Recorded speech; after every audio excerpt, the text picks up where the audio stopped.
ಎಲ್ರಿಗೂ ನಮಸ್ಕಾರ. ಬೆಳಗ್ಗೆ ಬೇಗ ಆಗುವಂಥ ಕೆಲವೊಂದು ಅನ್ನದ ರೆಸಿಪಿಗಳು ಒಂದಕ್ಕಿಂತ ಒಂದು ತುಂಬ ಚೆನ್ನಾಗಿರುತ್ತೆ. ಮೊದಲನೇದಾಗಿ ಒಂದು ಬಾಣಲೆ ಇಟ್ಕೊಂಡು ಅದಕ್ಕೆ ಎಣ್ಣೆ ಹಾಕ್ಕೊಂಡಿದ್ದೀನಿ. ಎಣ್ಣೆ ಕಾದ ನಂತರ ಸ್ವಲ್ಪ ಕಡಲೆಕಾಯಿ ಬೀಜ ಹಾಕ್ಕೊಂಡು ಅದು ಚೆನ್ನಾಗಿ ಗರಿಗರಿಯಾಗಿದೆ ಅಂತ ಆದರೆ ಒಂದು ತಟ್ಟೆಗೆ ತೆಕ್ಕೊಂಬಿಡೋಣ.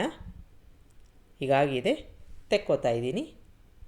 ಈಗ ಅದೇ ಎಣ್ಣೆಗೆ ನಾವು ಒಗ್ಗರಣೆ ಮಾಡ್ಕೊಂಬಿಡೋಣ. ಸಾಸಿವೆ ಹಾಕ್ಕೋತಾ ಇದ್ದೀನಿ, ಕಡಲೆಬೇಳೆ, ಉದ್ದಿನಬೇಳೆ, ಸ್ವಲ್ಪ ಹಿಂಗನ್ನು ಹಾಕ್ಕೋತಾ ಇದ್ದೀನಿ. ಈಗ ಒಳ್ಳೆ ಕಲರ್ ಬರಬೇಕು ಕಡಲೆಬೇಳೆ, ಉದ್ದಿನಬೇಳೆ. ಈಗ ಹಿಂಗನ್ನು ಸಹ ಹಾಕ್ಕೊಂಡಿದ್ದೀನಿ. ಎಲ್ಲವನ್ನು ಬಾಡಿಸ್ಕೊಂಡಾದಮೇಲೆ ಒಂದು ಈರುಳ್ಳಿ ಹಾಕ್ಕೋತಾ ಇದ್ದೀನಿ, ಹಸಿಮೆಣಸಿನ್ಕಾಯಿ, ಕರಿಬೇವಿನ ಸೊಪ್ಪು ಎಲ್ಲವನ್ನು ಚೆನ್ನಾಗಿ ಬಾಡಿಸ್ಕೊಂಡಿದ್ದೀನಿ. ಇದಾದ ನಂತರ 3 ಸಣ್ಣ ಟೊಮೆಟೊನ ಹಾಕ್ಕೊಂಡಿದ್ದೀನಿ. ಜೊತೆಗೆ ಅರಿಶಿನ ಹಾಕ್ಕೊಂಡು ಮೆತ್ತಗಾಗೋ ತನಕ ಬಾಡಿಸ್ಕೋಬೇಕು. ಈಗ ಸುಮಾರಾಗಿ ಮೆತ್ತಗಾಗಿದೆ, ಇಷ್ಟಾದರೆ ಸಾಕು. ಇದಕ್ಕೆ ಒಂದು ಅರ್ಧ ಸ್ಪೂನಷ್ಟು ಕಾಶ್ಮೀರಿ ರೆಡ್ ಚಿಲ್ಲಿ ಪೌಡರ್ ಹಾಕ್ಕೊಂಡಿದ್ದೀನಿ. ಕ್ಯಾಪ್ಸಿಕಮ್ ಹಾಕ್ಕೊಂಡು ಉಪ್ಪು ಮತ್ತು ಸ್ವಲ್ಪ ಬೆಲ್ಲನ ಹಾಕ್ಕೋತಾ ಇದ್ದೀನಿ. ಈಗ ಎಲ್ಲವನ್ನು ಸಣ್ಣ ಉರಿನಲ್ಲಿ ಮಿಕ್ಸ್ ಮಾಡ್ಕೊಳ್ಳೋಣ. ಕ್ಯಾಪ್ಸಿಕಮ್ ಸ್ವಲ್ಪ ಗರ್ಗರಿಯಾಗಿ ಇರಬೇಕು, ತುಂಬ ಮೆತ್ತಗಾಗೋದು ಬೇಡ. ನೋಡಿದ್ರಲ್ಲ, ಒಂದು ಒಗ್ಗರಣೆ ರೆಡಿ ಆಯಿತು. ಈಗ ಇದಕ್ಕೆ ಈಗಾಗಲೇ ಮಾಡ್ಕೊಂಡಿರೋ ಒಂದು ಅನ್ನ ಅಥವಾ ಉಳಿದಿರೋ ಅನ್ನ ಆದರೂ ಹಾಕ್ಕೋಬೋದು. ಮಿಕ್ಸ್ ಮಾಡ್ಕೊಳ್ಳೋಣ. ನಾನು ಮೊದಲೇ ಹೇಳಿದಾಗೆ 10 ನಿಮಿಷದಲ್ಲಿ ರೆಡಿಯಾಗುತ್ತೆ.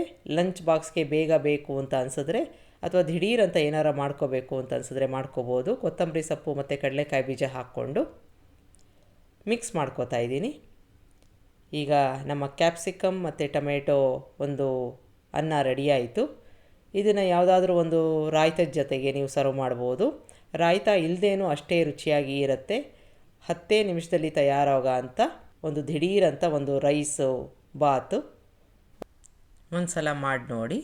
ಇನ್ನು ಮುಂದಿಂದು ಇನ್ನೊಂದು ಚಿತ್ರಾನ್ನ ಮಾಡ್ತಾಯಿದ್ದೀನಿ.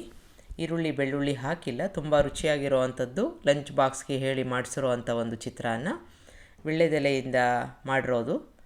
ಇದನ್ನು ನೀವು ಬೇಕಾದರೆ ಫ್ರೆಶ್ ಆಗಿರೋ ವೀಳ್ಯದೆಲೆಯಲ್ಲಿ ಮಾಡ್ಬೋದು, ಇಲ್ಲ ಅಂತಂದರೆ ಉಳಿದಿರೋದ್ರಲ್ಲೂ ಮಾಡ್ಬೋದು. ಈಗ ಇಲ್ಲಿ ನಾನು ವೀಳ್ಯದೆಲೆ ಇಟ್ಕೊಂಡಿದ್ದೀನಿ. ಇದನ್ನು ಚೆನ್ನಾಗಿ ತೊಳ್ಕೊಂಡು ಬಿಡೋಣ ಮತ್ತು ತೊಟ್ಟಿನ ಭಾಗ ಎಲ್ಲ ತೆಕ್ಕೊಂಬಿಡೋಣ.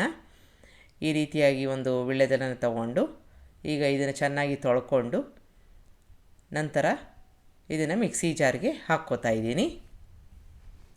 ಇದನ್ನು ಕೈಯಲ್ಲೇ ಈ ರೀತಿಯಾಗಿ ಚೂರು ಚೂರು ಮಾಡಿಕೊಂಡು ಒಂದು ಹಸಿಮೆಣಸಿನ್ಕಾಯಿ ಹಾಕ್ಕೊಂಡು ಖಾರಕ್ಕೆ ತಕ್ಕ ಹಾಗೆ, ತುಂಬ ಖಾರವಾಗಿ ಬೇಡ.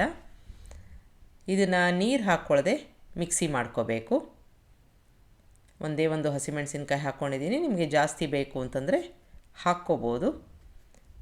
ಈಗ ರುಬ್ಕೊಂಡಿದ್ದಾಗಿದೆ, ಈ ಥರ ಒಣಕಲಾಗಿ ಆಗಿರುತ್ತೆ. ಈಗ ಉದ್ದಿನಬೇಳೆ 1 ಸ್ಪೂನಷ್ಟು ಹಾಕ್ಕೊಂಡು ಹುರ್ಕೋತಾ ಇದ್ದೀನಿ. ಸ್ವಲ್ಪ ಕಲರ್ ಬರಬೇಕು, ಸಣ್ಣ ಊರಿನಲ್ಲಿ ಹುರ್ಕೋಬೇಕು. ಈಗ ಸ್ವಿಚ್ ಆಫ್ ಮಾಡ್ಕೊಂಬಿಡೋಣ. ಇರೋ ಬಿಸಿನೇ ಸಾಕು. ಅದಕ್ಕೆ 1 ಸ್ಪೂನಷ್ಟು ಬಿಳಿ ಎಳ್ಳನ್ನು ಹಾಕ್ಕೊಂಡು ಚೆನ್ನಾಗಿ ಚಟಪಟ ಆದಮೇಲೆ ಸ್ವಿಚ್ ಆಫ್ ಮಾಡಿಕೊಂಡು ಆರಿದ ಮೇಲೆ ಇದನ್ನು ಒಂದು ಪುಡಿ ಮಾಡಿ ಇಟ್ಕೋಬೇಕು. ಈಗ ಒಂದು ಬಾಣಲೆಗೆ ಎಣ್ಣೆ ಹಾಕ್ಕೋತಾ ಇದ್ದೀನಿ. ಒಂದು ಒಗ್ಗರಣೆ ಮಾಡ್ಕೊಂಬಿಡೋಣ. ಎಣ್ಣೆ ಕಾದಿದೆ ಅಂತಾದರೆ ಇದಕ್ಕೆ ಸಾಸಿವೆ, ಕಡಲೆಬೇಳೆ, ಉದ್ದಿನಬೇಳೆ ಹಾಕ್ಕೊಂಡು ಕಡಲೆಕಾಯಿ ಬೀಜ ಹಾಕ್ಕೋತಾ ಇದ್ದೀನಿ. ಎಲ್ಲವೂ ಒಳ್ಳೆ ಕಲರ್ ಬರಬೇಕು. ನಾರ್ಮಲ್ ಒಗ್ಗರಣೆ, ನಾನು ಮೊದಲೇ ಹೇಳಿದಾಗೆ ಬೆಳಗ್ಗೆ ಬೇಗ ಆಗುತ್ತೆ. ಜೊತೆಗೆ ಉದುರುದ್ರಾಗಿ ತುಂಬ ಡಿಫ್ರೆಂಟ್ ಆಗಿರೋ ಒಂದು ರುಚಿಯಿಂದ ಕೂಡಿರುತ್ತೆ. ಈಗ ಒಗ್ಗರಣೆ ಆಗಿದೆ. ಇದಕ್ಕೆ ಇಂಗನ್ನು ಹಾಕ್ಕೊಂಡು ಕರಿಬೇವಿನ ಸೊಪ್ಪು, ಕೆಂಪು ಮೆಣಸಿನಕಾಯಿನ ಹಾಕ್ಕೋತಾ ಇದ್ದೀನಿ. ಚೂರನ್ನು ಬಾಡಿಸ್ಕೊಂಡು ಬಿಡೋಣ. ಈಗ ಒಗ್ಗರಣೆ ರೆಡಿಯಾಗಿದೆ. ಇದಕ್ಕೆ ನಾವು ರುಬ್ಬಿಟ್ಕೊಂಡಿದ್ವಲ್ಲ ವೀಳ್ಯದೆಲೆ, ಅದನ್ನು ಹಾಕ್ಕೊಂಡು ಒಂದು 30 ಸೆಕೆಂಡು ಬಾಡಿಸ್ಕೋಬೇಕು ಎಣ್ಣೆಯಲ್ಲಿ. ನೀರು ಹಾಕೋದು ಬೇಡ, ಒಣಕಲಾಗಿ ಇರಲಿ ಮಿಶ್ರಣ. ಈಗ ಆಗಿದೆ, ಇದು ಒಂದು ಒಗ್ಗರಣೆ ಆಗಿದೆ. ಸ್ವಿಚ್ ಆಫ್ ಮಾಡ್ಕೊಂಬಿಡೋಣ. ಇದಕ್ಕೆ ನಿಮಗೆ ಎಷ್ಟು ಅನ್ನ ಬೇಕೋ ಅದನ್ನು ಮೊದಲೇ ಮಾಡಿ ಇಟ್ಕೊಂಡಿದ್ದು ಉದುರಾಗಿ ಅದನ್ನು ಹಾಕ್ಕೊಂಡು ಕಲಿಸ್ಕೋಬೇಕು. ಉಳಿದಿರೋ ಅನ್ನಕ್ಕೂ ಕೂಡ ನೀವು ಮಾಡ್ಕೋಬೋದು. ಈಗ ಚೆನ್ನಾಗಿ ಎಲ್ಲವನ್ನು ಮಿಕ್ಸ್ ಮಾಡ್ಕೊಂಬಿಡೋಣ. ರುಚಿಗೆ ತಕ್ಕಷ್ಟು ಉಪ್ಪನ್ನು ಹಾಕ್ಕೊಂಡಿದ್ದೀನಿ. ಈಗ ಎಲ್ಲವೂ ಚೆನ್ನಾಗಿ ಬೆರೆತ್ಕೊಂಡಿದೆ. ಇದಕ್ಕೆ ಒಂದು 3/4 ಕಪ್ನಷ್ಟು ಕಾಯಿ ತುರಿ ಹಾಕ್ಕೊಂಡು ನಾವು ಪುಡಿ ಮಾಡಿ ಇಟ್ಕೊಂಡಿರೋ ಒಂದು ಉದ್ದಿನಬೇಳೆ ಮತ್ತು ಎಳ್ಳಿನ ಪುಡಿನ ಹಾಕ್ಕೊಂಡು ಮಿಕ್ಸ್ ಮಾಡಿಕೊಂಡ್ರೆ ಚಿತ್ರಾನ್ನ ರೆಡಿ ಆಯಿತು. ಒಂದು ಸಲ ಮಾಡಿ ನೋಡಿ, ತುಂಬ ರುಚಿಯಾಗಿರುತ್ತೆ. ತುಂಬ ಮೈಲ್ಡಾಗಿ ಒಂದು ವೀಳ್ಯದೆಲೆದು ಫ್ಲೇವರ್ ಇರುತ್ತೆ. ಲಂಚ್ ಬಾಕ್ಸ್ಗೆ ಹೇಳಿ ಮಾಡಿಸಿರೋ ಅಂಥ ಒಂದು ರೆಸಿಪಿ. ಇದ್ರ ಜೊತೆಗೆ ಒಂದು ಹಪ್ಪಳ ಸಂಡಿಗೆ ಕೂಡ ಸರ್ವ್ ಮಾಡ್ಬೋದು. ಇನ್ನು ಮುಂದಿಂದು ಒಂದು ಕ್ಯಾಬೇಜ್ ರೈಸ್ ಅಂತ ಮಾಡ್ತಾಯಿದ್ದೀನಿ. ಇದು ಕೂಡ ತುಂಬ ರುಚಿಯಾಗಿರುತ್ತೆ. ಒಂದು ಸಲ ಮಾಡಿ ನೋಡಿ. ಇದಕ್ಕೆ ಮೊದಲನೇದಾಗಿ ಬಾಣಲೆಗೆ 2 ದೊಡ್ಡ ಸ್ಪೂನಷ್ಟು ಎಣ್ಣೆನ ಹಾಕ್ಕೋತಾ ಇದ್ದೀನಿ. ಎಣ್ಣೆ ಚೆನ್ನಾಗಿ ಕಾದಿದೆ. ಅದಕ್ಕೆ 1 ಸ್ಪೂನಷ್ಟು ಅಥವಾ ಅರ್ಧ ಸ್ಪೂನಷ್ಟು ಜೀರಿಗೆನ ಹಾಕ್ಕೊಂಡು ಚೆನ್ನಾಗಿ ಚಟಪಟ ಅಂದ ತಕ್ಷಣ ಇದಕ್ಕೆ ಶುಂಠಿ ಬೆಳ್ಳುಳ್ಳಿನ ಹಾಕ್ಕೊಂಡಿದ್ದೀನಿ. ನೀವು ಅಕಸ್ಮಾತಾಗಿ ಬೆಳ್ಳುಳ್ಳಿ ತಿನ್ನಲ್ಲ ಅಂತಂದರೆ ಇದಕ್ಕೆ 1/4 ಸ್ಪೂನಷ್ಟು ಇಂಗನ್ನು ಹಾಕ್ಕೊಂಬಿಡಿ. ಈಗ ಈರುಳ್ಳಿ ಹಾಕ್ಕೋತಾ ಇದ್ದೀನಿ. ಈರುಳ್ಳಿ ಬೇಡ ಅಂತಂದವರು ಇದಕ್ಕೆ 1 ಕ್ಯಾಪ್ಸಿಕಮ್ನ ಸಣ್ಣದಾಗಿ ಹೆಚ್ಕೊಂಡು ಈ ಥರ ಹೆಚ್ಕೊಂಡು ಹಾಕ್ಕೊಂಡು ಬಾಡಿಸ್ಕೊಂಡ್ರೆ ಈರುಳ್ಳಿ ಬದಲಾಗಿ ಬೆಳ್ಳುಳ್ಳಿ ಬದಲಾಗಿ ನೀವು ಉಪಯೋಗಿಸ್ಕೊಂಡು ಇಂಗನ್ನು ಮತ್ತು ಕ್ಯಾಪ್ಸಿಕಮ್ನ ಉಪಯೋಗಿಸ್ಕೊಂಡು ಮಾಡ್ಕೋಬೋದು. ಬಟಾಣಿ ಹಾಕ್ಕೊಂಡು ಬಾಡಿಸ್ಕೊಂಡಿದ್ದೀನಿ. ಒಂದು 5 ನಿಮಿಷ ಇದನ್ನು ಬೇಯಕ್ಕೆ ಬಿಡೋಣ. ಮುಚ್ಚಳ ಮುಚ್ಚಿ ಬೇಯಿಸ್ಕೊತಾ ಇದ್ದೀನಿ. ಈಗ ಸ್ವಲ್ಪ ಮೆತ್ತಗಾಗಿದೆ. ಇದಕ್ಕೆ ಅರಿಶಿನ, ರೆಡ್ ಚಿಲ್ಲಿ ಪೌಡರು ಮತ್ತು ಧನಿಯಾ ಪೌಡರ್ನ ಹಾಕ್ಕೊಂಡಿದ್ದೀನಿ. ಈ ರೆಡ್ ಚಿಲ್ಲಿ ಪೌಡರು ಕಲರ್ದು ಹಾಕ್ಕೊಂಡಿದ್ದೀನಿ. ನಿಮಗೆ ಖಾರದ್ದು ತುಂಬ ಬೇಕು ಅಂತಂದರೆ ಅದನ್ನು ಕೂಡ ಒಂದು ಅರ್ಧ ಸ್ಪೂನಷ್ಟು ಹಾಕ್ಕೋಬೋದು. ಬಾಡಿಸ್ಕೊಂಡಿದ್ದೀನಿ. ಈಗ ಚೆನ್ನಾಗಿ ಮಸಾಲೆ ಎಲ್ಲ ಬೆರೆತ್ಕೊಂಡಿದೆ. ಇದಕ್ಕೆ ಹೆಚ್ಚಿರೋ ಅಂಥ ಎಲೆಕೋಸನ್ನು ಹಾಕ್ಕೊಂಡಿದ್ದೀನಿ. ಈಗ ಕಲಸೋದು ಬೇಡ, ಹಾಗೆ ಮುಚ್ಚಳ ಮುಚ್ಚಿ ಒಂದು 2 ರಿಂದ 3 ನಿಮಿಷ ಬಿಡೋಣ. ಸ್ವಲ್ಪ ಅದು ಮೆತ್ತಗಾಗುತ್ತೆ. ಈಗ ಮಿಕ್ಸ್ ಮಾಡ್ಕೋತಾ ಇದ್ದೀನಿ. ಈಗ ಎಲ್ಲವನ್ನೂ ಚೆನ್ನಾಗಿ ಮಿಕ್ಸ್ ಮಾಡ್ಕೊಂಡಿದ್ದಾಗಿದೆ. ಬೇಯಬೇಕು. ತುಂಬ ಮೆತ್ತಿಗೆ ಬೇಯಿಸ್ಕೊಳ್ಳೋದು ಬೇಡ, ನೀರು ಬಿಟ್ಕೊಳ್ಳೋ ಹಾಗೆ. ಹಾಗಾಗಿ ಸ್ವಲ್ಪ ಉಪ್ಪನ್ನು ಹಾಕ್ಕೊಂಡು, ಜಾಸ್ತಿ ಬೇಡ, ಆಮೇಲೆ ಅದನ್ನು ಅಡ್ಜಸ್ಟ್ ಮಾಡ್ಕೊಳ್ಳೋಣ. ಈಗ ಎಲ್ಲವನ್ನು ಚೆನ್ನಾಗಿ ಬೆರೆಸ್ಕೊಂಡು ಮುಚ್ಚಳ ಮುಚ್ಚಿ ನೀರು ಹಾಕೋದು ಬೇಡ, ಹಾಗೆ ಹಬೆನಲ್ಲಿ ಬೇಯಿಸ್ಕೋಬೇಕು. ಒಂದು ಸುಮಾರು 5 ರಿಂದ 6 ನಿಮಿಷ ಆಗ್ಬೋದು. ಈಗ ನೋಡಿ ಚೆನ್ನಾಗಿ ಕುಗ್ಗಿದೆ, ಸಂಪೂರ್ಣವಾಗಿ ಬೆಂದಿದೆ, ಆದರೆ ತುಂಬ ಮೆತ್ತಿಗೆ ಆಗಿರಲ್ಲ. ಹಾಗಾಗಿ ತುಂಬ ಚೆನ್ನಾಗಿರುತ್ತೆ. ಈ ಪಲ್ಯ ಕೂಡ ತುಂಬ ಚೆನ್ನಾಗಿರುತ್ತೆ. ನೀವು ಇದನ್ನು ಚಪಾತಿಗೆ ಕೊಡ್ಬೋದು. 1 ಟೀ ಸ್ಪೂನಷ್ಟು ಗರಂ ಮಸಾಲ ಹಾಕ್ಕೊಂಡು ಚೆನ್ನಾಗಿ ಮಿಕ್ಸ್ ಮಾಡ್ಕೋತಾ ಇದ್ದೀನಿ. ಒಳ್ಳೆ ಪರಿಮಳ ಬರ್ತಾ ಇರುತ್ತೆ. ಈ ಒಂದು ರೈಸ್ನ ನೀವು ಲಂಚ್ ಬಾಕ್ಸ್ಗೆ ಕೊಡ್ಬೋದು. ಈಗ ಸ್ವಿಚ್ ಆಫ್ ಮಾಡ್ಕೊಂಡಿದ್ದೀನಿ. ಈಗಾಗಲೇ ಅನ್ನನ ಮಾಡಿ ಇಟ್ಕೊಂಡಿದ್ದು ಉದುರುದುರಾಗಿ ಮಾಡ್ಕೊಂಡಿರಬೇಕು. ಅನ್ನನ ಹಾಕ್ಕೊಂಡು ಕಲಿಸ್ಕೋತಾ ಇದ್ದೀನಿ. ಈಗ ನಾವು ರುಚಿಗೆ ತಕ್ಕಷ್ಟು ಉಪ್ಪನ್ನು ಹಾಕ್ಕೊಳ್ಳೋಣ. ಚೆನ್ನಾಗಿ ಮಿಕ್ಸ್ ಮಾಡ್ಕೋಬೇಕು. ಮಸಾಲೆ ಎಲ್ಲ ಕಡೆ ಬರಬೇಕು. ಉದುರುದುರಾಗಿದ್ದರೆ ತುಂಬ ಚೆನ್ನಾಗಿರುತ್ತೆ. ಈ ಒಂದು ಅನ್ನದ ವಿಶೇಷ ಅಂತಂದರೆ ಇದು ತುಂಬ ಒಣಕಲಾಗಿ ಇರಲ್ಲ. ಯಾವುದೇ ಒಂದು ಸೈಡ್ ಡಿಶ್ ಇಲ್ಲದೆ ಇದನ್ನು ತಿನ್ಬೋದು. ಈಗ ಕಲಿಸ್ಕೊಂಡಿದ್ದಾಗಿದೆ. ಇದಕ್ಕೆ ಕೊತ್ತಂಬರಿ ಸೊಪ್ಪನ್ನ ಹಾಕ್ಕೊಂಡು ಮಿಕ್ಸ್ ಮಾಡಿಕೊಂಡು ನೀವು ಮನೆಯಲ್ಲಿ ಬೇಕಾದರೆ ಇದನ್ನು ಬಳಸ್ಬೋದು. ಇಲ್ಲ ಅಂತಂದರೆ ಲಂಚ್ ಬಾಕ್ಸ್ಗೂ ಕೂಡ ಅಷ್ಟೇ ಚೆನ್ನಾಗಿರುತ್ತೆ. ಒಂದು ಸಲ ಮಾಡಿ ನೋಡಿ. ಇದನ್ನು ಮನೆಯಲ್ಲಿ ನಾನು ದಾಲ್ ಫ್ರೈ ಜೊತೆ ಸರ್ವ್ ಮಾಡ್ತಾ ಇದ್ದೀನಿ. ಅದಿಲ್ಲದೆ ಕೂಡ ಅಷ್ಟೇ ರುಚಿಯಾಗಿರುತ್ತೆ. ಫ್ರೈಡ್ ರೈಸ್ಗಿನ್ನ ತುಂಬ ರುಚಿಯಾಗಿರುವಂಥ ಒಂದು ರೈಸು ಕ್ಯಾಬೇಜ್ ರೈಸು. ಒಂದು ಸಲ ಮಾಡಿ ನೋಡಿ. ಇನ್ನು ಮುಂದಿಂದು ತುಂಬ ರುಚಿಯಾಗಿರುವಂಥ ಕಡಲೆಕಾಯಿ ಬೀಜದ ಒಂದು ಚಿತ್ರಾನ್ನ ಮಾಡ್ತಾಯಿದ್ದೀನಿ. ತುಂಬ ರುಚಿಯಾಗಿರುವಂಥದ್ದು ಹೇಗೆ ಮಾಡೋದು ಅಂತ ನೋಡೋಣ ಬನ್ನಿ. ಮೊದಲನೇದಾಗಿ ಒಂದು ದಪ್ಪ ತಳದ ಒಂದು ಪ್ಯಾನ್ ಇಟ್ಕೊಂಡು ಅದಕ್ಕೆ 3/4 ಕಪ್ನಷ್ಟು ಕಡಲೆಕಾಯಿ ಬೀಜ ಹಾಕ್ಕೋತಾ ಇದ್ದೀನಿ. ಇದನ್ನು ಆದಷ್ಟು ಸಣ್ಣ ಊರಿನಲ್ಲಿ ಚೆನ್ನಾಗಿ ರೋಸ್ಟ್ ಮಾಡ್ಕೋಬೇಕು. ಹೇಗೆ ರೋಸ್ಟ್ ಮಾಡ್ಕೋಬೇಕು ಅಂತಂದರೆ ಮೇಲ್ಗಡೆ ಸಿಪ್ಪೆ ಈಸಿಯಾಗಿ ಬರೋ ಹಾಗೆ ನೋಡಿ. ಈಗ ಒಂದು ಬ್ಲ್ಯಾಕ್ ಸ್ಪಾಟ್ಸ್ ಎಲ್ಲ ಬಂದಿದೆ, ಅಂದರೆ ಪೂರ್ತಿಯಾಗಿ ಕ್ರಿಸ್ಪಾಗಿ ಆಗೋ ತನಕ, ಒಂದು ಚೂರು ಹಸಿ ವಾಸನೆ ಇಲ್ಲದಿರೋ ತನಕ ಇದನ್ನು ಹುರ್ಕೋಬೇಕು. ಈಗ ಹುರ್ಕೊಂಡಿದ್ದಾಗಿದೆ. ಇದನ್ನು ಒಂದು ತಟ್ಟೆಗೆ ನಾನು ಟ್ರಾನ್ಸ್ಫರ್ ಮಾಡ್ಕೋತಾ ಇದ್ದೀನಿ. ಈಗ ಅದೇ ಪ್ಯಾನಲ್ಲಿ ಮಿಕ್ಕ ಪದಾರ್ಥಗಳನ್ನ ಹುರ್ಕೊಳ್ಳೋಣ. 1 ಸ್ಪೂನಷ್ಟು ಕಡಲೆಬೇಳೆ, 1 ಸ್ಪೂನ್ನಷ್ಟು ಉದ್ದಿನಬೇಳೆ. ಇದನ್ನು ಕೂಡ ಸಣ್ಣ ಊರಿನಲ್ಲಿ ಹುರ್ಕೋಬೇಕು. ಎಣ್ಣೆ ಹಾಕೋದೇನು ಬೇಡ. ಈಗ ಸರಿ ಸುಮಾರು ಒಂದು ಅರ್ಧ ಮುಕ್ಕಾಲು ಹುರಿದಿದ್ದಾಗಿದೆ. ಆದರೆ ಪೂರ್ತಿಯಾಗಿ ಹುರಿದಿದ್ದು ಆಗಿಲ್ಲ. ಮಿಕ್ಕ ಪದಾರ್ಥಗಳನ್ನ ಒಂದೊಂದಾಗಿ ಸೇರಿಸ್ಕೋಬೋದು.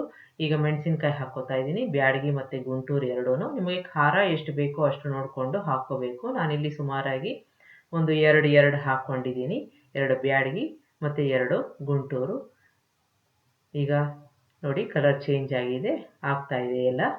ಇದಕ್ಕೆ ನಾನು ಸ್ವಲ್ಪ ಹಿಂಗು, ಒಂದು 1/4 ಚಮಚ, ಒಂದು 1/4 ಚಮಚಕ್ಕಿಂತ ಜಾಸ್ತಿ ಅರಿಶಿನ, 1 ಸ್ಪೂನ್ನಷ್ಟು ಬಿಳಿ ಎಳ್ಳು, ನೈಲಾನ್ ಅಲ್ಲ, ಇದು ನಾರ್ಮಲ್ ಆಗಿ ಸಿಗುತ್ತಲ್ಲ ಬಿಳಿ ಎಳ್ಳು, ಅದನ್ನು ಹಾಕ್ಕೊಂಡು ಸ್ವಲ್ಪ ಹೊತ್ತು ಒಳ್ಳೆ ಹೀಟ್ ಬರೋ ತನಕ ಹುರ್ಕೋತಾ ಇದ್ದೀನಿ. ಇದು ಕಬ್ಬಿಣದ್ದು ಪ್ಯಾನ್ ಆಗಿರೋದ್ರಿಂದ ಹೀಟು ಸಾಕಷ್ಟು ಇರುತ್ತೆ, ಹಾಗಾಗಿ ಸ್ವಿಚ್ ಆಫ್ ಮಾಡಿಕೊಂಡು ಹುರ್ಕೊಂಡು ಒಂದು ಟ್ರಾನ್ಸ್ಫರ್ ಮಾಡ್ಕೋತಾ ಇದ್ದೀನಿ ಆದಮೇಲೆ ಒಂದು ತಟ್ಟೆಗೆ.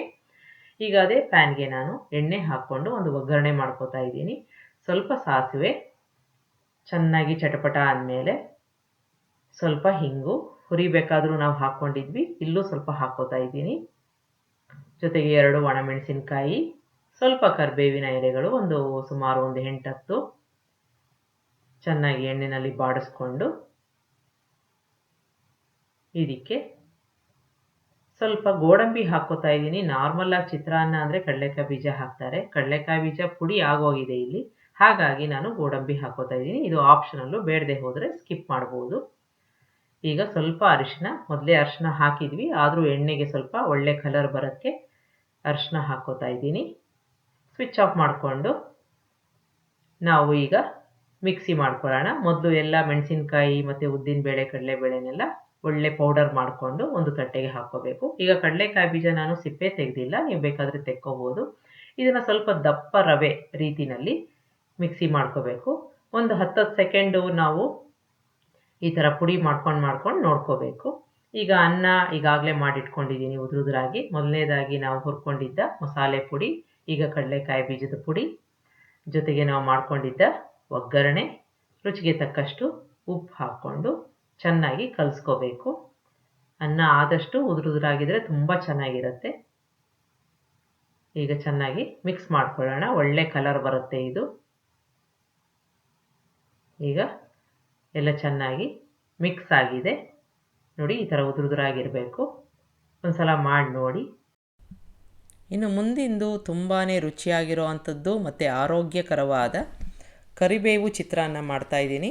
ಮನೆಯಲ್ಲಿ ನಾರ್ಮಲ್ಲಾಗಿ ಕರಿಬೇವು ಇರುತ್ತೆ, ದಿಢೀರಂತ ಮಾಡ್ಬೋದು. ಹೇಗೆ ಮಾಡೋದು ಅಂತ ನೋಡೋಣ. ಹಾಗೆ 1 ಸ್ಪೂನ್ನಷ್ಟು ಕೊತ್ತಂಬರಿ ಬೀಜ ಹಾಕ್ಕೋತಾ ಇದ್ದೀನಿ, ಅರ್ಧ ಸ್ಪೂನ್ನಷ್ಟು ಕಾಳುಮೆಣಸು, 1 ಸ್ಪೂನ್ನಷ್ಟು ಜೀರಿಗೆ, ಅದರ ಜೊತೆಗೆ 1 ಸ್ಪೂನ್ನಷ್ಟು ಬೆಲ್ಲ, ಇಲ್ಲಿ ಗುಂಟೂರು ಬ್ಯಾಡಗಿ 2 ಸೇರಿಸ್ಕೊಂಡು ಹಾಕ್ಕೋತಾ ಇದ್ದೀನಿ. ಸುಮಾರು 5 ಮೆಣಸಿನ್ಕಾಯಿ, 1 ಕಪ್ನಷ್ಟು ಕರಿಬೇವಿನ ಎಲೆ, ಆದಷ್ಟು ಫ್ರೆಶ್ ಆಗಿರುವಷ್ಟು, ಆಮೇಲೆ ಸ್ವಲ್ಪ ಹುಣಸೆಹಣ್ಣು, ಸ್ವಲ್ಪ ಉಪ್ಪು, ಸ್ವಲ್ಪ ನೀರು ಹಾಕ್ಕೊಂಡು ನುಣ್ಣಿಗೆ ರುಬ್ಕೋಬೇಕು. ಇಲ್ಲಿ ನಿಮಗೆ ಖಾರ ಎಷ್ಟು ಬೇಕು ಅಷ್ಟು ನೋಡ್ಕೊಂಡು ಹಾಕ್ಕೋಬೇಕು, ಮೆಣಸು ಜಾಸ್ತಿ ಹಾಕೋದು ಬೇಡ. ಈಗ ನುಣ್ಣಿಗೆ ಸ್ವಲ್ಪ ನೀರು ಹಾಕ್ಕೊಂಡು ರುಬ್ಕೋತಾ ಇದ್ದೀನಿ ನೋಡಿ, ಈ ಹದಕ್ಕೆ ಇರಬೇಕು. ಈಗ ಒಂದು ಬಾಣಲೆ ಇಟ್ಕೊಂಡಿದ್ದೀನಿ, ಅದಕ್ಕೆ ಸುಮಾರಾಗಿ 2 ದೊಡ್ಡ ಸ್ಪೂನಲ್ಲಿ ಎಣ್ಣೆ ಹಾಕ್ಕೋತಾ ಇದ್ದೀನಿ.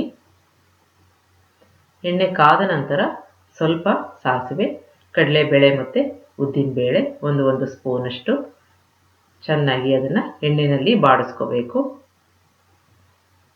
ಸ್ವಲ್ಪ ಕಲರ್ ಚೇಂಜ್ ಆದಮೇಲೆ ಮಿಕ್ಕ ಪದಾರ್ಥ ಹಾಕ್ಕೊಳ್ಳೋಣ. 1 ಸಣ್ಣ ಕಪ್ನಷ್ಟು ಕಡಲೆಕಾಯಿ ಬೀಜ ಹಾಕ್ಕೋತಾ ಇದ್ದೀನಿ, ಸ್ವಲ್ಪ ಹಿಂಗು, ಇದನ್ನು ಕೂಡ ಎಣ್ಣೆಯಲ್ಲಿ ಚೆನ್ನಾಗಿ ಗರಿ ಆಗೋ ತನಕ ಬಾಡಿಸ್ಕೋಬೇಕು.